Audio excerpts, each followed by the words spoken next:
Good evening, everyone, and welcome to ForeFlight in Flight Instruction. This is our webinar for flight instructors and teaching and learning around ForeFlight. We'll hope everybody has an informative evening for us.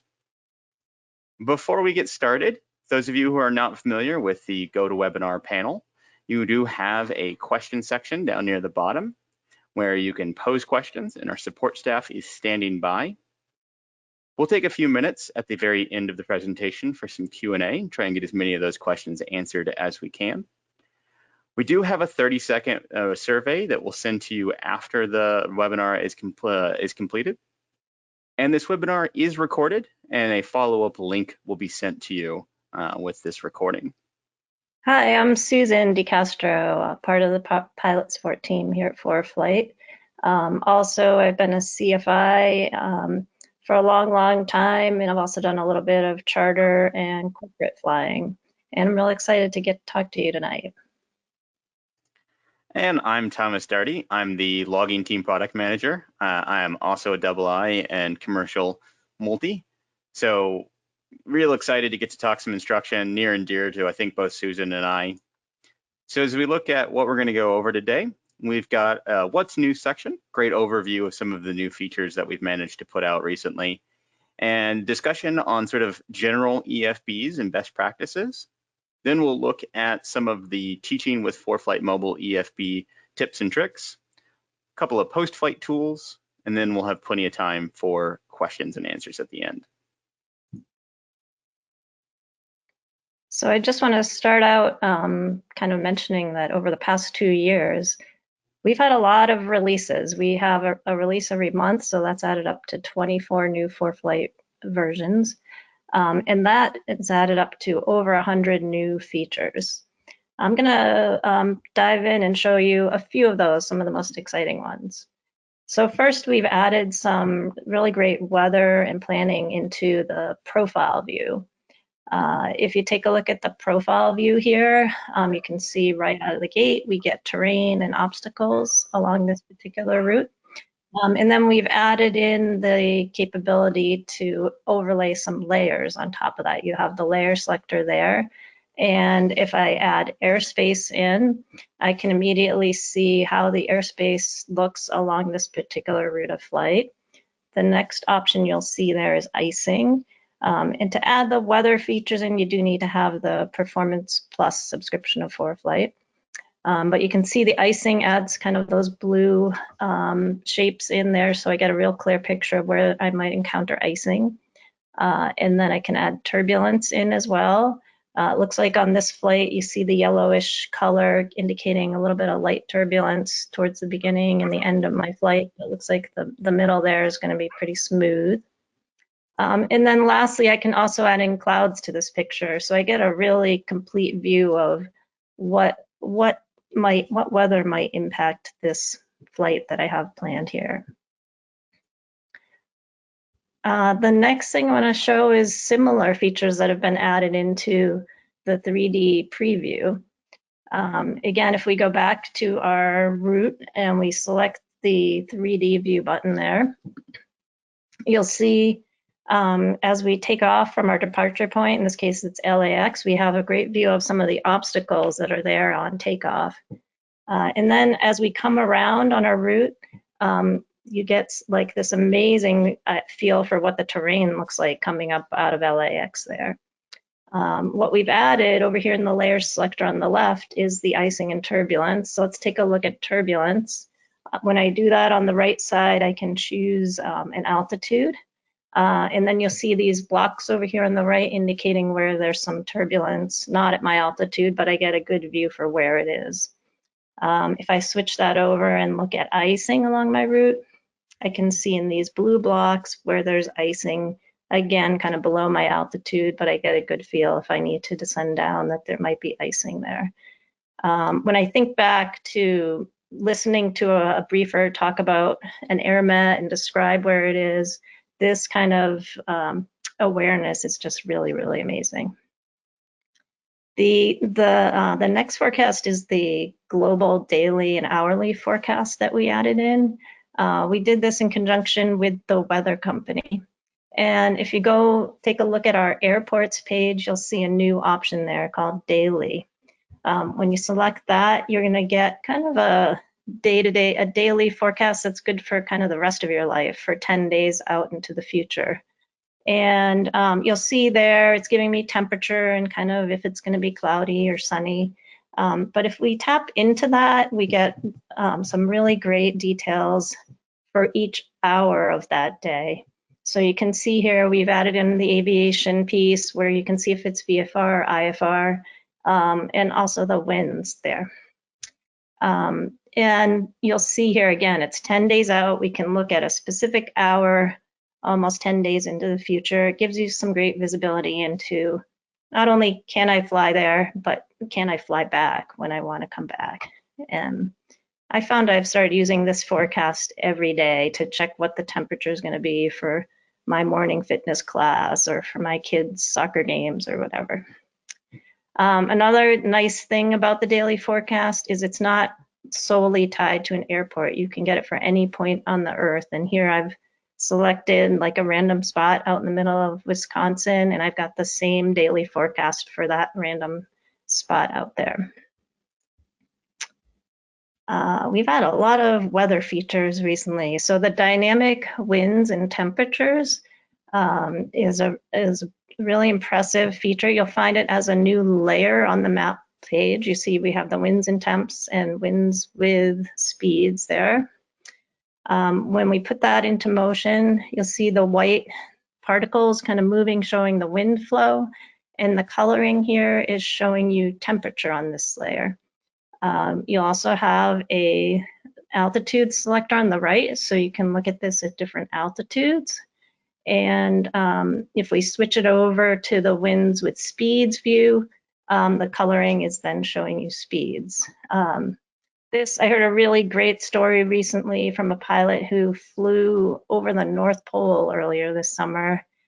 He told me that as he got near the pole, a lot of his other instruments were confused because of where magnetic north is, but he was able to really rely on this wind overlay to guide him as he came over the pole and have a good sense of where the winds were coming from.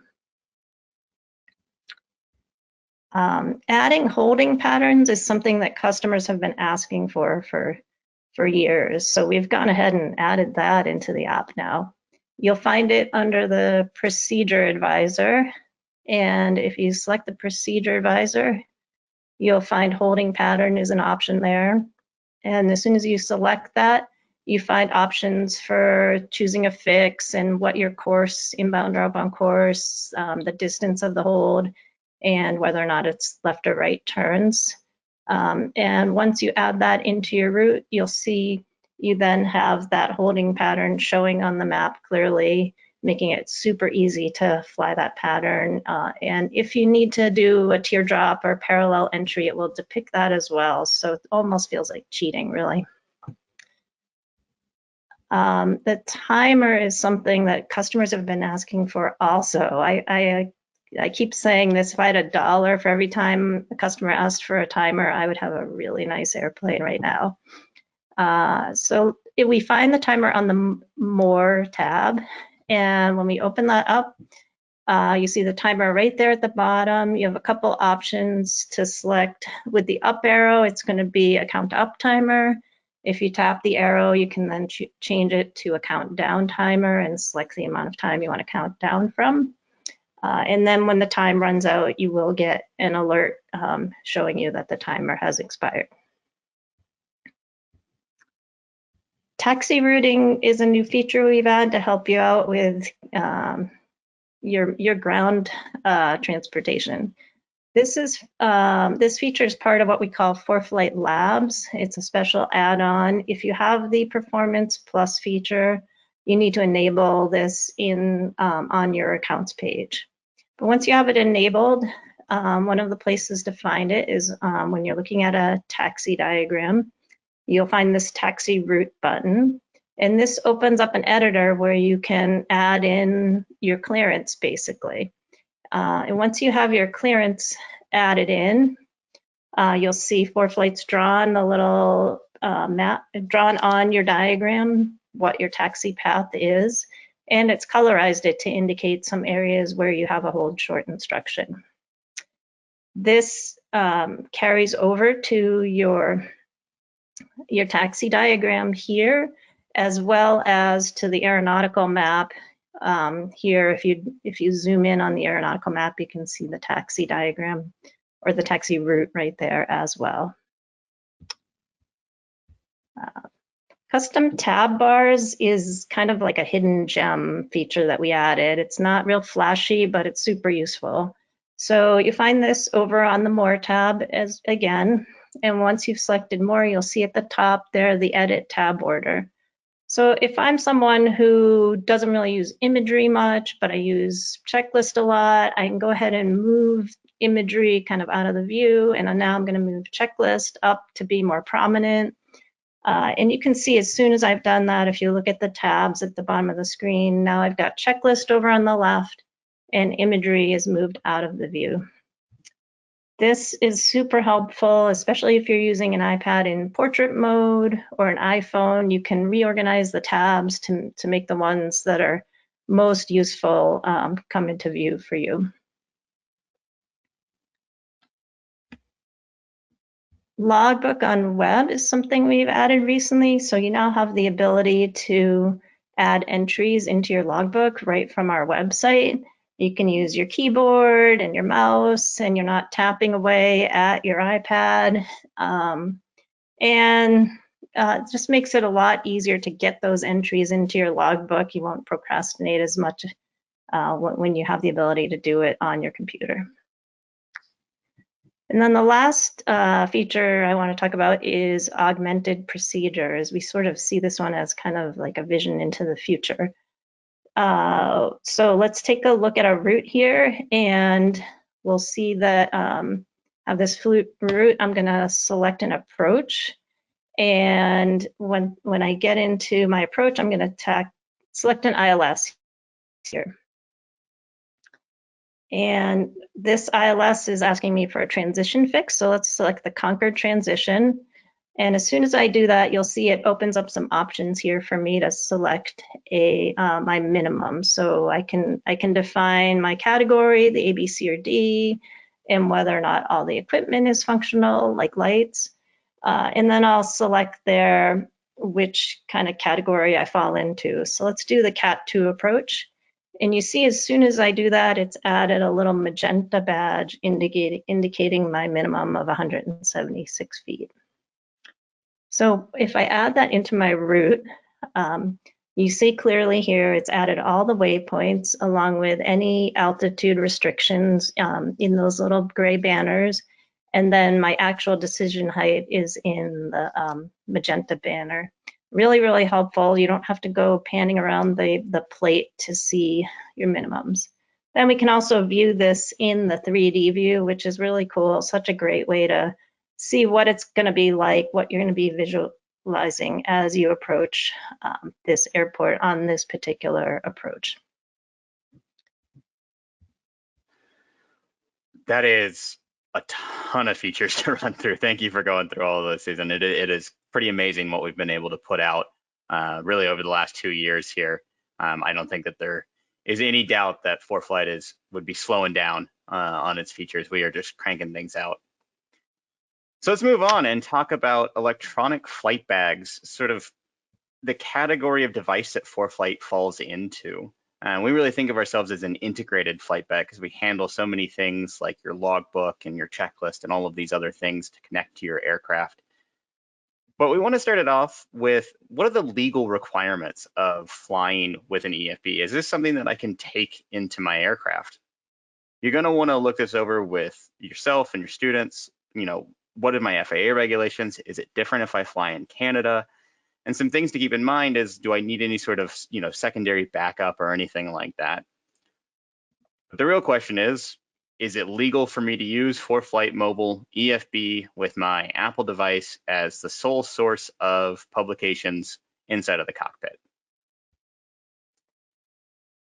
Yeah, and the short answer to that is yes, it is.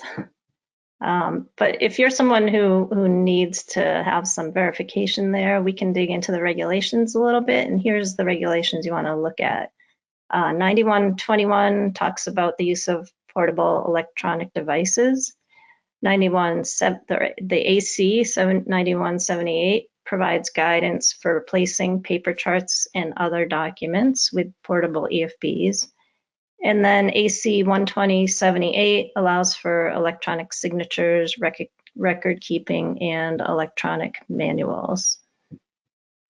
But legality being what it is, really, in reality, the most important thing is that you always have a backup with you. We all know things can go wrong with electronics.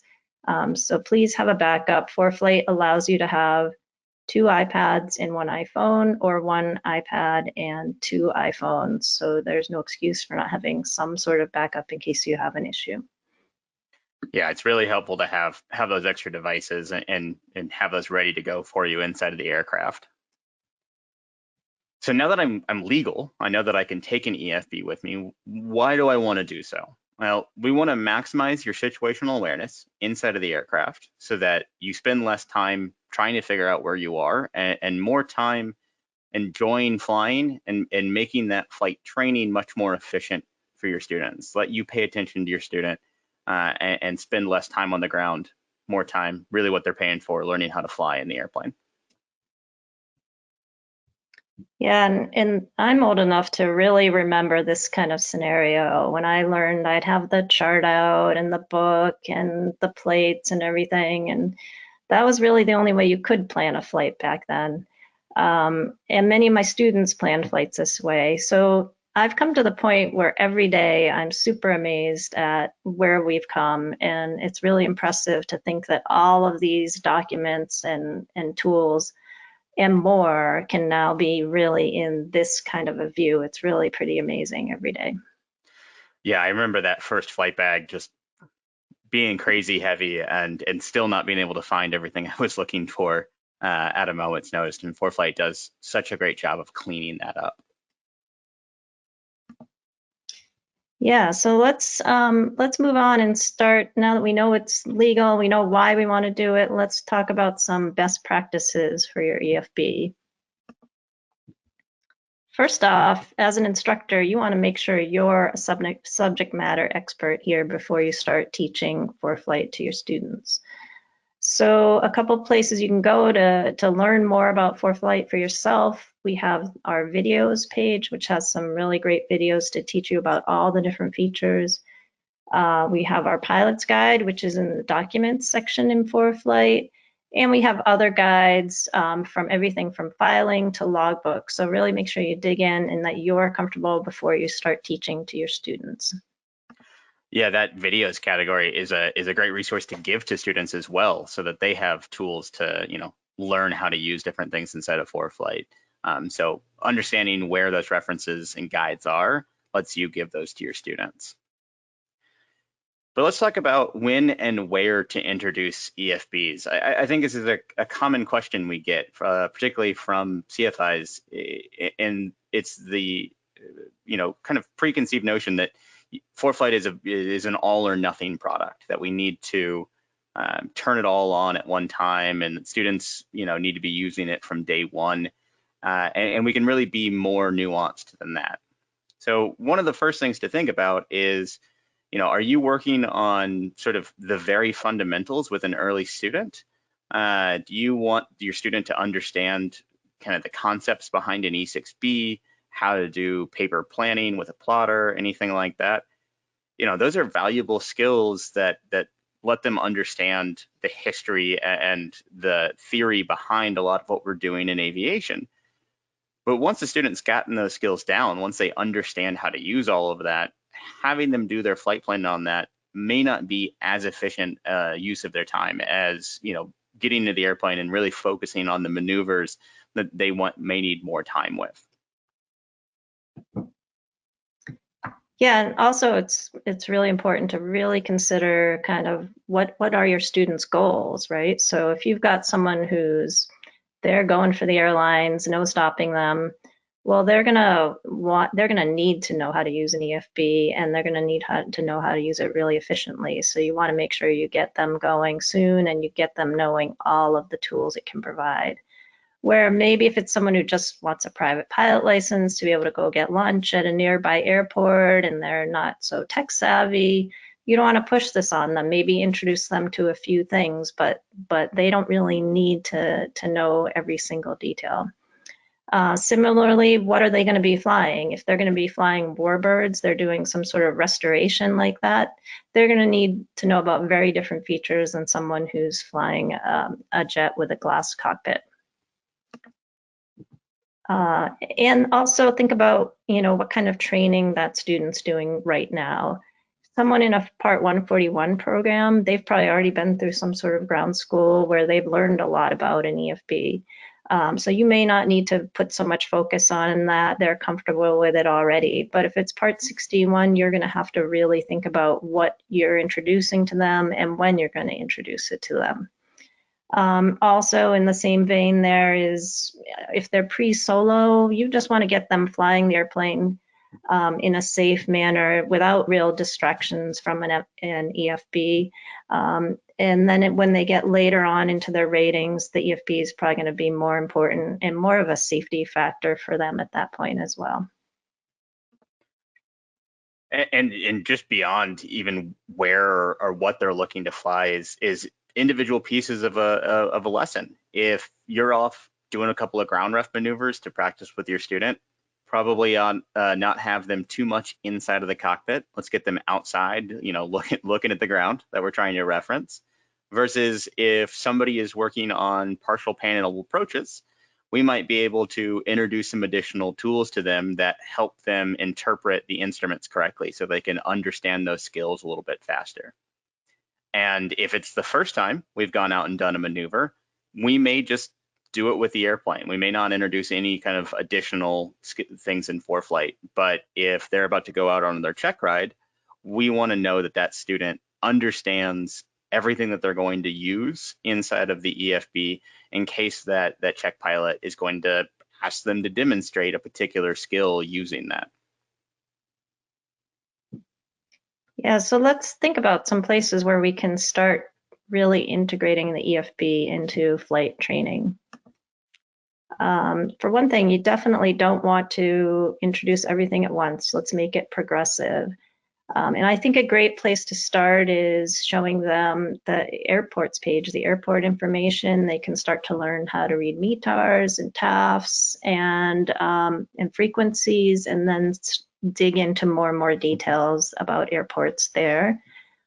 In the center here, you see a taxi diagram. If they're flying out of a little bit of a complicated airport, showing them the taxi diagram so they can get a little bit of a grasp of what that taxi clearance is teaching them and start to get comfortable with how they would be able to taxi out on their own once they are solo. So this is a good way to just get their feet wet. Yeah, I think the end goal is for a student to feel comfortable and be proficient at using all of the tools available to them. Like we're showing synthetic vision with a geo-referenced approach plate and radar and traffic overlaid on that. We'd like to get them there, but that's a lot of features to introduce to somebody all at once. How can we build them up to that level of comfort and proficiency with the application?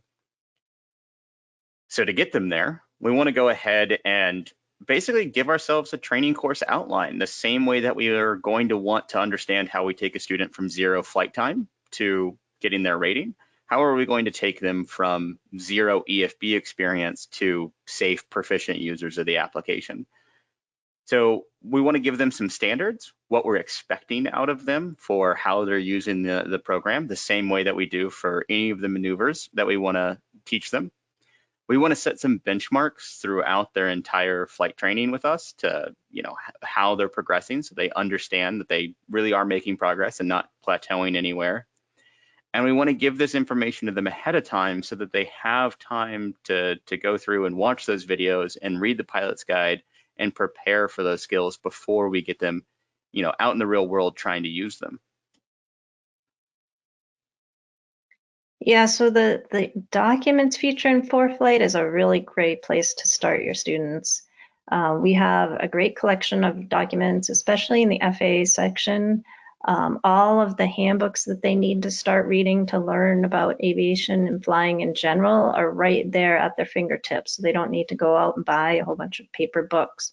The pilot's handbook of aeronautical knowledge, the aviation weather, even the ACS is there for when they start getting close to their check ride. Yeah, it's such a cost savings to students to not have to go out and purchase each of these things. These are all just included with even our basic subscription for the US. And there's some stuff that is a little more obscure, like we have the aerodynamics for naval aviators. You know, there's a couple of diagrams in there that I think do a great job and are kind of fun to look at, but I would never require a student to go out and purchase that book. And luckily with ForeFlight, they don't have to. It's just included in that documents catalog for them. And a great part about the documents is the annotations feature. So as they're reading, they can mark things up to come back to later and reference later. They can also make bookmarks. So teach your students how to do that so they can really use these books as study tools that they can come back to later. And another nice thing for you as an instructor is going to be to reference the regulations that are there. So when you get a student with an obscure question, you can go in and look at the regulation right in ForeFlight and give them the answer as quick as possible, really. Yeah, that search function's a little faster than trying to remember what that obscure FAR was. That's true. And you also have access to all the rest of the publications that we get from the FAA. And this allows you to expose your students to things that you may not be able to in other places. So maybe some interesting and obscure chart things like walruses up in Alaska there for nature zones, or helicopter metro charts, or IFR continental planning charts. That's the one you probably won't find in paper anymore. And if you're in a more rural area and you have a sparsely populated chart, it's great to be able to go over to a busy class Bravo or something like that that allows you to work with your students and challenge them to understand the airspace and a little easier than just the one class Delta around them. Yeah, I usually actually have that opposite problem. Most of my students are flying out of a towered airport under a class Bravo, and it's great to be able to just pan the chart over and look at what does uncontrolled airspace look like and what does a sparsely populated area look like without having to go out and buy some kind of special chart for that.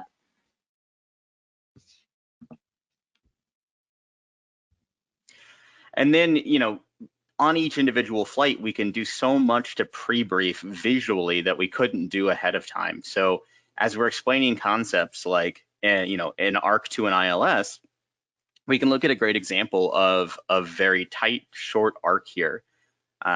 Work through our students with that. How long are you going to have before you come across the localizer and need to maneuver onto that? You can use the navlog feature here to show the individual leg times on each of the segments through that arc. Or if you're trying to work through a traffic pattern with someone, you can load the traffic pattern from the procedure advisor here, and then overlay that on top of aerial imagery so that the student has a real world point of reference for how far out they need to be on their downwind, about where base can be for them. So when they get out there and you're actually flying the airplane, they've seen what what the pattern's going to look like, and they're not guessing what that quarter mile is. Right, and then if you look over on the right-hand side, we're looking at some real complicated airspace. We're planning a flight through that airspace. The profile view is so helpful. And being able to brief this on the ground and talk about what frequencies they're going to need to call and what altitudes they need to be at, it's such a great visualization before they get into the airplane. And then the 3D airport view just adds like amazing reference on top of that. So you can, before a flight, you can go ahead and look at what an airport's going to look like in that 3D view and get a view of what the runways will look like. And then our new nighttime feature here gives you a realistic view of what the lighting looks like at this airport, all the way down to what the VASIs and PAPIs will look like when you get to the right glide slope angle. It's really pretty amazing to have that knowledge before you fly to an airport. Yeah, I love this for just helping students understand what their site picture is going to look like. A really wide runway, a really thin runway. What does glide slope actually look like, particularly at night? Being able to play around with this on the ground before we get out there, it really helps cement that image in their mind. One thing that we can do when we're first starting out with students as well is walk them through some of the logbook functionality. Instead of giving them a paper logbook and them having to then convert to digital later on, we can just start a student off with a digital logbook from that first ground lesson and that first flight lesson. And inside of the logbook, we actually have a report for the private pilot progress report. This is part 61. It's got all of the elements that you need to take, to get qualified for your check ride. This gives students an overview of everything that they're going to need to do. And then they get those great green check boxes every time that they complete one of the requirements, just taking them that one step closer to getting their check ride and getting that PPL. Cross-country planning is always one of those things that, it takes students forever to do it on their first couple of flights. You're trying to put into practice a lot of different skills that we've taught them about how to read charts and obstacles and airplane performance. But it's not uncommon for a student to bring you their first cross-country planning and look at a route like this and say, hey, we make it right over all the obstacles. We've got 450 feet clearance over that peak. We should be just fine, right? Not really understanding how close that might be to the terrain or how uncomfortable they may be with that as their actual route. Yeah, the 3D preview of the route can be really helpful in this kind of situation. So if we start playing this route in 3D, the student will get a real feel for what it's going to be like on this flight that they planned. And they'll see pretty quickly that, yeah, maybe they are clearing the terrain, but it's pretty close. They may need to really kind of reconsider whether or not it makes sense to go at a little bit higher altitude or possibly choose a different route. And being able to like pan and scrub back and forth like this and really find that point that's an issue for them, and then pan and zoom around inside of 3D looking for lower terrain or other obstacles that may be an option for us, helps us really, get that aeronautical decision making built up for the student of, okay, that's not as good of a route option for me. What other routes might I have in the area? So one of the things that I think we lost initially when we moved over from digital to paper chart, or from paper to digital charts, is the ability to write notes all over our route for it. I used to do this a lot with students to allow, this is where you're going to switch your fuel tanks. Remember to check in on radios at a certain point. Well, luckily, ForeFlight's added that map annotation feature to the app so that I can go through and write all of those notes for my student. In fact, if I have an Apple Pencil, I can just bring that Apple Pencil right onto the chart for me, or right onto over my iPad, and start writing out things like make sure to switch your fuel tanks at a certain point, or make sure that we've grabbed ATIS before a particular part of our flight. And those notes stay spatially where we wrote them. So I can pan and zoom around, and that line, that ATIS note is going to be right where I left it. Once I've got all of the notes in there, I can always hit my clear button and clear out all of those notes on there. So if it starts to get a little too cluttered, or my student needs to focus on something else in there, it's easy for me to get rid of those. And if I don't have a pencil option, or if I don't have an Apple Pencil with me, I can always just tap the map annotation button along the left-hand side and bring up that toolbar. There's also ways for me to adjust the line color and thickness, so I can write different notes in different colors and help my student, really plan and remember where they need to do everything for this flight.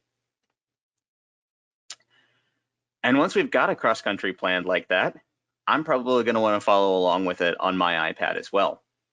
So instead of having to go through and copy all of the waypoints and try and get everything identical over to my device, if I'm connected to the same Wi-Fi, like I probably am in the FBO or the flight school, if I hit the Send To button on the Maps page here, one of the options will be other iPads that are connected to that same Wi-Fi network.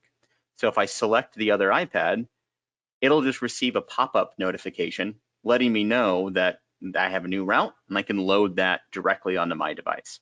I love this for, not having to copy everything over. It's a quick and easy way for me to share a route between two different accounts. And one of the great things is that the ADS-B in receivers from ForeFlight, the Sentry and Sentry Mini, these run off of a Wi-Fi network as well. So I can actually utilize this tool in flight. If I have a reroute or a diversion, I can send that to both devices right away, saving me a little bit of time and effort.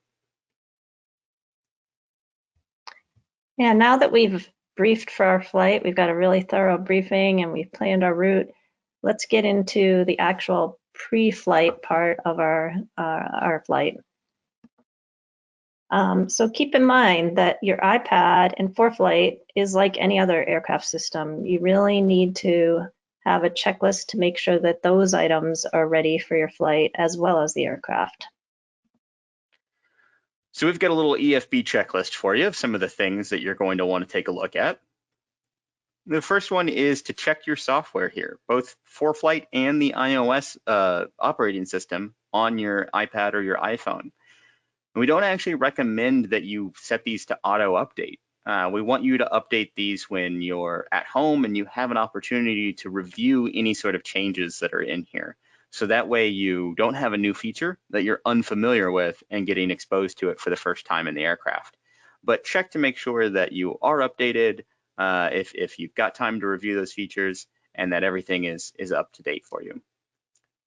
You also want to check your battery, make sure that your device is charged. If you're going to carry a spare battery, if you have an older device that doesn't really last all the way through a flight, make sure we either have a spare battery or a way to keep it charged in the air if we're on a really long flight. We want to look at the data we have, our current charts and data under the download section. Make sure that everything is downloaded and saved onto the device for use without an internet connection in flight. And we actually have a feature that really helps with it. It's called Pack. When you have the flight plan drawer open, there's a little suitcase icon, a little red badge next to it. That is the Pack icon letting you know that there is data available for you to download. A handy feature to use to make sure you've got everything before you walk out to the aircraft and lose that internet connection. And then you want to go through and make sure that you've run this on all of your devices. Susan mentioned how important it was to have a backup earlier. Well, the backup's not nearly as useful if the battery is dead or if it doesn't have any charts or plates downloaded on it. So we want to run this across all of our devices. And then we want to look at any additional hardware we have. So maybe a Sentry, make sure that that is charged and ready to go. And anything like an iPad mount. If we are planning on mounting this to a yoke or mounting it to a window with a suction cup, do we have that hardware with us? Can we mount the iPad correctly? If we don't, how are we going to put the iPad in a useful location for us and keep it from rolling all around the cockpit? And an important thing to talk about with your students is to make sure that you have this all done before you come out to the airport. Weather's great, we've got an airplane ready to go, but we're on the ground sitting in the FBO waiting for a device to charge or waiting for a slow internet connection out at an FBO to download data for us. If we can get all of this stuff done before we come out to the airport, we can focus on flying and not have to worry about our device not working. Yeah, definitely want to make sure you're ready before you get to the airport. And conveniently enough, ForeFlight, we have the checklist feature right in ForeFlight, and we have a template provided there so students can use this template that we've already provided for them to go through all of those things Thomas mentioned, the charging, the data downloads, and walk them through how to set this up. It's another great introduction to using ForeFlight as part of their routine. It's a fantastic segue to the checklist feature inside of ForeFlight, Susan, that I like because it really can help students understand the flow of their checklist and practice that when we're on the ground. And so when we get in the airplane, we're not spending 20, 30 minutes, post-engine start trying to run through all of the items. So if we go to the checklist tab and then hit the plus button up at the top, we can bring up ForeFlight's library of checklists. and search for the one that we want. Let's say Cessna 172. And I can add my checklist directly to ForeFlight. This allows me to see like my pre-flight inspection, my before engine start, even like my cruise checklist, and run through all of the items just like I had the paper checklist in front of me. One thing that's nice though is because it's not paper, I can really easily make an edit to it. So if I press the edit button in the upper right hand corner, I can add a new check item. And then I can go through and say, I want my student to calculate their performance in their nav log. I can add that as a challenge and response and save it over to their checklist. So they have that right there. We make sure we get that done inside of the cruise checklist. Another cool feature, and I like this to help students get their emergency checklist flows, is when looking at any checklist, let's say our ditching checklist here, I have a speak button. And if I press that button, ForeFlight will actually read out all of the checklist items to me. So I can go through and say that my radio transmit Mayday, heavy objects, secure and jettison, so on and so on. If I'm in the aircraft and I'm connected to a Bluetooth headset, I can actually get these audio alerts directly into my headset, really helping as sort of a pseudo crew in the airplane reading out, doing call and response as we go through. And just to bring even more into the aircraft for us, bringing in weather and traffic, all of the things that ADS-B provides to us, ForeFlight has its Sentry line, starting with our Sentry Mini and our full-size Sentry as portable ADS-B in receivers. So we have both our, go ahead, Susan. The Sentry is so helpful for awareness as a flight instructor. You can have it set up connected to your iPad and showing you traffic and weather, so you're aware of those things, and you can make sure the students stay safe while they're practicing maneuvers or approaches, and it's simple for you to view that without causing a distraction for your students.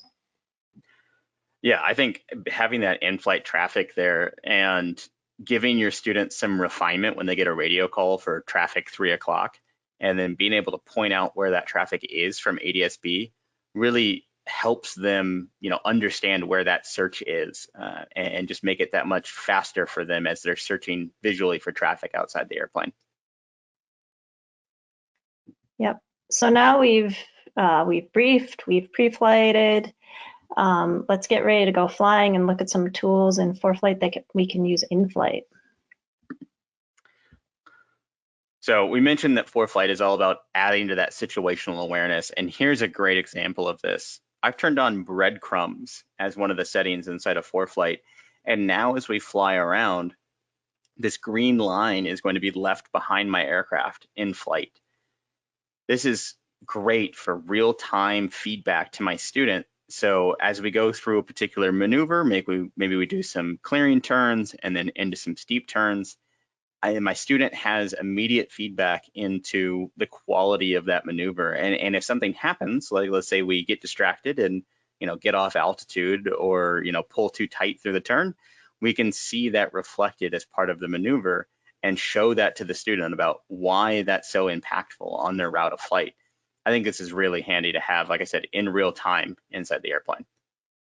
Yeah, that is really helpful. Also, the ForeFlight content pack feature allows you to import custom maps and layers and also waypoints.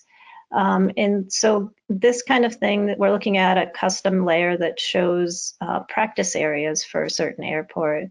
What great awareness of the fact that you're staying in that practice area as you practice your maneuvers. You're not having to look out and try to find a certain ground reference point. You know clearly by looking at this map that you're in that practice area. And really great for students too. Once they start going solo, they can easily reference this to know they are in the practice area.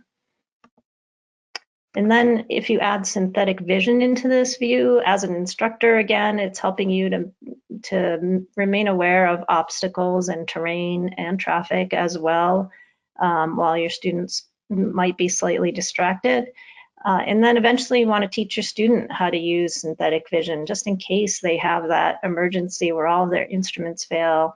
and they're in a not so great weather situation. You want to make sure they know how to use that for themselves. Yeah, that synthetic vision, in a view like this, where we're looking at the practice areas and we've got that up. If we're low to the ground, practicing ground ref maneuvers, as an instructor, knowing, all of the obstacles and terrain that are around me and that we're still in the practice area, that takes that workload off of my plate, and I can instead, focus much more attention on my student and how they're performing through that maneuver. And so I can give them more feedback and I can really give them the instruction that they're there to receive. So I think for most of us as instructors, I don't know if there's a whole lot of flight lessons that go by where we don't give our students at least some sort of abnormality that they need to deal with, something to think about as an emergency. And just like those emergencies can happen inside of the aircraft, we want to plan and think about what would happen if those kind of emergencies happen to our iPad and our EFB. So the first thing, as we do with all emergencies, is plan on what we're going to do when things go wrong. Have a plan talked out while we're on the ground ahead of time so that if anything does happen, we don't have to suddenly come up with a plan. We know exactly what we need to do. Yeah, and I know I've already said it at least once or twice, but make sure you have a backup, right? That's your best defense against an emergency is having a backup device that you can turn to if something goes wrong with your EFB. Also, you want to make sure you're comfortable troubleshooting your iPad. Make sure you know how to dim and brighten the screen. Make sure you know how to close the app. Make sure you remember how to connect and disconnect from any devices that you may be connected to. These will help you troubleshoot an issue and get back up and running with your EFB. And then just like everything else, when it comes to emergencies, we need to put all of this into practice. So the same way we're practicing power off approaches, let's practice what happens if we lose functionality, even partial functionality of our EFB. Fail that device on a student and see if their backup is ready to go and they have it accessible so they can continue flying with it. There's a setting inside of ForeFlight you can search for in the settings menu called Own Ship. And this is what shows the position dot, the little airplane inside of ForeFlight. And you can actually disable that to, basically give students a chart reader of ForeFlight if you want them just to practice their pilotage. But it also is great for disabling things like some of the synthetic vision views where they don't have all of that information in front of them. Yeah, I have a feeling that most DPs are going to require that the own ship is disabled for a practical test. So definitely you want to make sure your students are familiar with how to use the device without own ship showing. And then again, maybe your iPad is not the source of the emergency. They may have some other type of emergency they need to deal with, and make sure they know how to take advantage of the features in ForeFlight to handle that emergency. I mentioned before, synthetic vision can be super helpful if your other instruments fail. Make sure they know how to open it up and look at it and what they're looking at in synthetic vision. It can be really helpful in that kind of a situation. Yeah, I think as instructors, something we hope is that we've given our students as many tools in their toolkit to get out of a bad situation as possible. And we hope that ForeFlight is one of those tools that we want to incorporate. The situation we're looking at here, mountainous terrain, possible loss of the panel. I've got SV, synthetic vision keeping me safe and out of terrain. I've got my approach plate with my route and my radar laid over it. I've got a lot of things that are going to help me interpret instruments and keep the airplane headed in the right direction as we go through what would otherwise be a really tricky situation. So we've gone through, we want to, get our students up to speed for pre-flight, some in-flight tools and things like that. Well, the airplane's not a great classroom. And how do we go through and practice some of these maneuvers with something that's got a pause button, like a simulator? Well, there's tons of ways to stay sharp on the ground. We actually connect to most of the major flight sims, from Redbirds to Microsoft Flight Simulator. One that I really like is called Infinite Flight, and you can get as a mobile flight sim. So you can actually load it onto, say, your phone and play around with the flight simulator there, pushing your own ship location and things into your iPad running ForeFlight. Really helpful for demonstrating to a student how a certain thing is going to work inside of the air.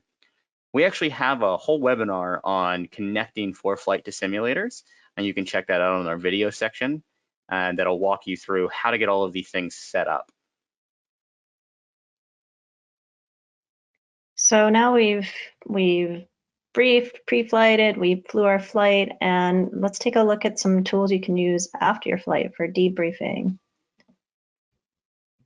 After your flight, typically the first thing you're going to do with your student is go and fill out their logbook. So you can do that right in ForeFlight.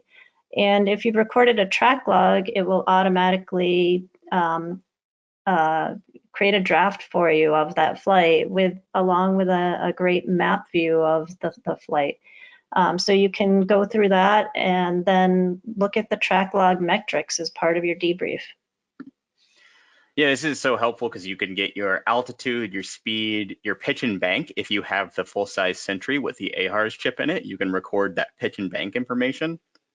Again, relating that all back with your students as you fly through a maneuver, how these things are all related and how they impact each other.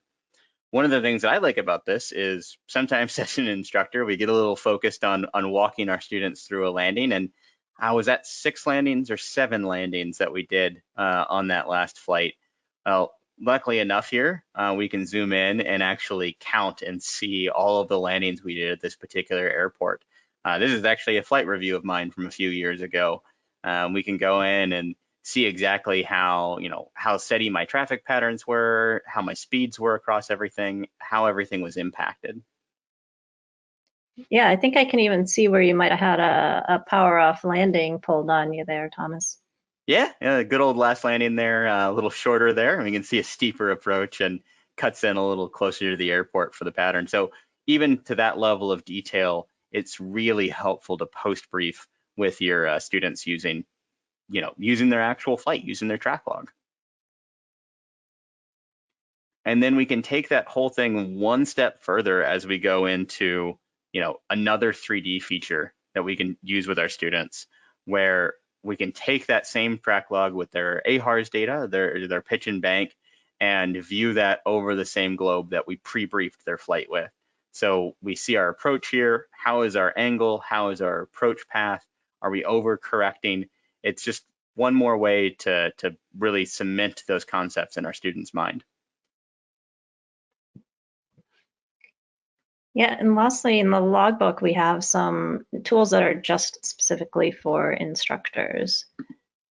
So the first thing you have there is a digital signature, so you can set it up with your instructor ID and signature, so it's all ready to sign for students. And then we also have an endorsement records section just for instructors. So when you create endorsements for your students, you can create them in ForeFlight and then send them to your students from there. And that will automatically create a section of records of your endorsements right in your own logbook. So you have that saved as you need to save those. Yeah, always nice to be able to keep track of those endorsements that we sent to students. And we can actually do that remotely from our own iPad by hitting the plus button in the upper right-hand corner there, and then hitting the lookup button in our form to bring up all of the endorsements out of the advisory circular. Once I find the one that I want, I can tap on it and I can have the text brought directly across into my endorsement view, where I just fill out my student's name, any other details or limitations that I want on there. I can sign this and then I can send it off to my student. And I don't actually need to be next to them for it. I think this is a great one where, our student maybe is ready to go on, let's say, like a solo cross country. We have them send us our route. We can use tools like FaceTime and the new FaceTime in apps to actually brief through our entire route, make sure that our student understands all of the conditions and all the things there, and then send them an endorsement for it if we're not actually able to be out at the airport for them. So It's just another tool in our instructor toolkit to better serve our students, give them, you know, their required endorsements if we can't be right next to them. Yeah, so then the last thing we've got in the logbook to take a look at is some of the reports. And one that's going to be really helpful for students is the 8710 report that the logbook can create. So you don't have to go digging in to pull out all of the individual numbers when you go to send them for their practical test. They can just simply create this report and print it out to bring on for the application. Yeah, I remember my PPL application, my instructor telling me that I needed to go back through and calculate all of my, you know, random times that we didn't have just a straight column for in our logbook, and this would have been very helpful. Another thing that we can add into our logbook is automatic photos for things. So we're able to go through and capture photos in memory. So that allows us to, you know, have photos automatically suggested to us by that we've taken on our device around the time of our flight. This lets us add those little pieces of information for our students where, you know, we've got, oh, that cool airplane we saw or that cool piece of terrain. It's a little memory book for them to keep motivated to continue flying. One thing that I like to add to it is actually to capture the HOBs and tack times at the start and the beginning of our flight. And that way they're presented to us right when we're logging, and I just have that ready to go. So to wrap up here, you know, just like GPS and glass cockpits before it, EFBs have such a great an ability to increase our enjoyment and our situational awareness in flight. But it's up to us as instructors to ensure that our students understand those tools, understands the limitations of those tools, and use them responsibly. We think that this is a great way to add those tools to our students, and it's up to us as instructors to make sure they use it correctly. So that is quite a bit right there, and there's so much more to learn inside of ForeFlight. So what are some other ways that we can help? Well, first off, we're always on frequency, team@foreflight.com. That's how you get in touch with our pilot support team. They're the ones who've been answering some of your questions as we go through. And they're all pilots, they're all ForeFlight experts, and a fantastic resource for you and to have as being a ForeFlight customer. You know, one of the things that I always really appreciated about them being pilots is that I don't even need to know what I want to do inside of ForeFlight.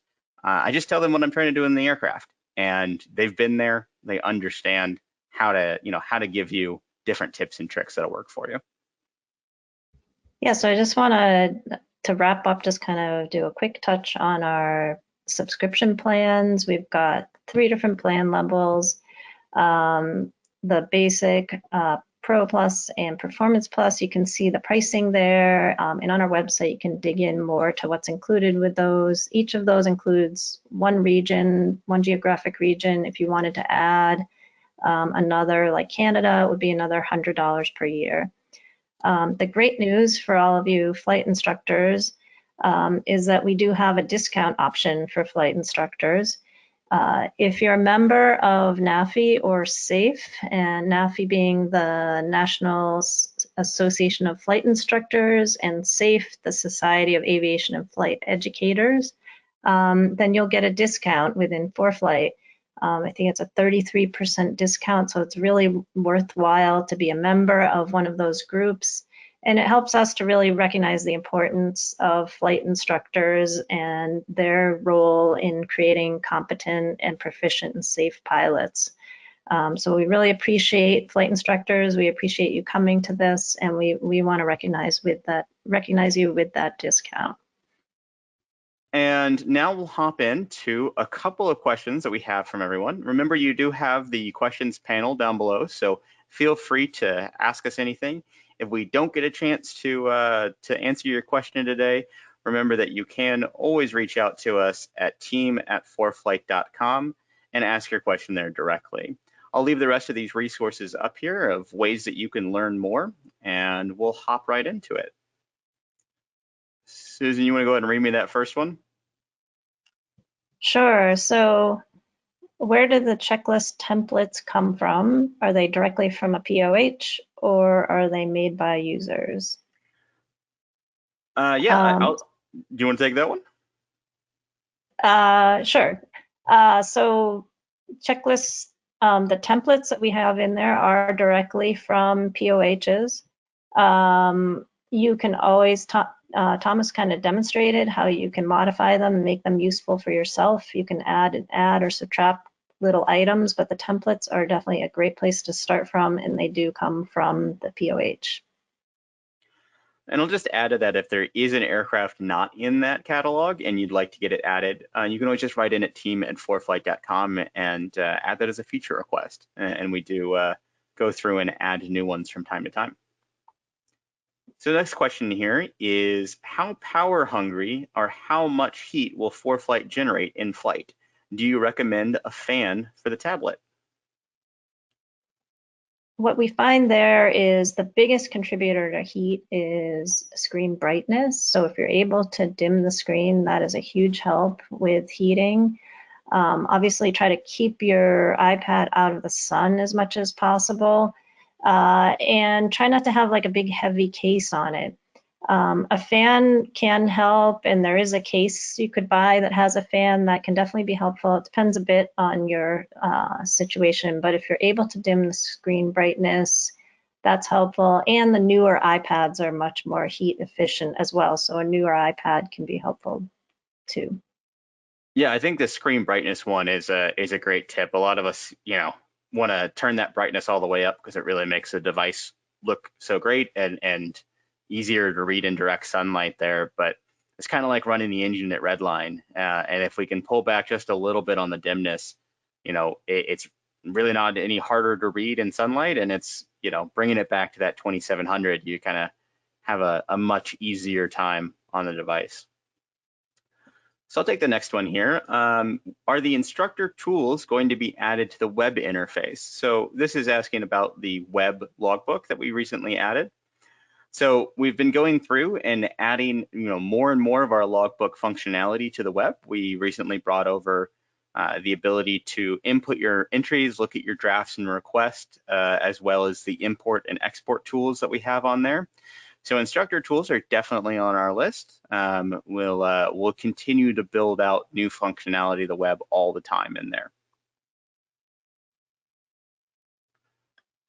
The next question here is, can endorsements be put in an instructor's logbook for instructor records? So I think the right answer here is going to be to use that remote endorsement tool where you have the endorsement record right there available for you. It's a convenient way for you to go through and manage all of that. You can see all of those and track their currencies and make sure that you can see all the expiration dates on there as well. And the last one here that we have is how to begin a track log of a flight. So there's actually several ways that we can do this. One of them is right on the Maps tab. You can actually demo this real quick. So I'm sitting here on the Maps tab, and I have right over here in the lower left-hand side, a little record button with a timer underneath it. And if I press that, it'll turn blue and start counting up. And that gives me a notification that my track log is recording in there. I also have a setting that I can look up where if I type in track log, I can see the enable auto start stop function setting there and turn that on. And that will actually automatically begin the track log when ForeFlight senses that the aircraft is moving. It will activate the little record button that we have over here that's highlighted blue. So one of the things that I do using the auto start stop is add a checklist item to make sure that my record button has activated and turned blue so that I ensure that I have that track log recorded before we actually take off and go out on the flight. One more coming in here. And the question is, can you combine two track logs for a logbook entry? The answer is unfortunately not today. A couple of releases ago, we released a new function that actually allows you to go through and edit your track logs. So you now have this little edit button down in the lower right-hand corner of the track logs details. Pressing that will allow you to move the start or end points of your track log, save that, and now remove that as part of the log. This is a non-destructive edit, so you can always move those back as need be. You can also press and hold and see details on a particular section, and then start or end your track log there. This is the first of features that we were adding to our track log edit suite, and the ability to combine logbooks or combine track logs is definitely something that we've been thinking about for that suite. Well, if you haven't gotten an opportunity to ask any more questions on there, please feel free to email us at team@foreflight.com, and we'd be happy to answer any of that for you. Everyone have a good evening.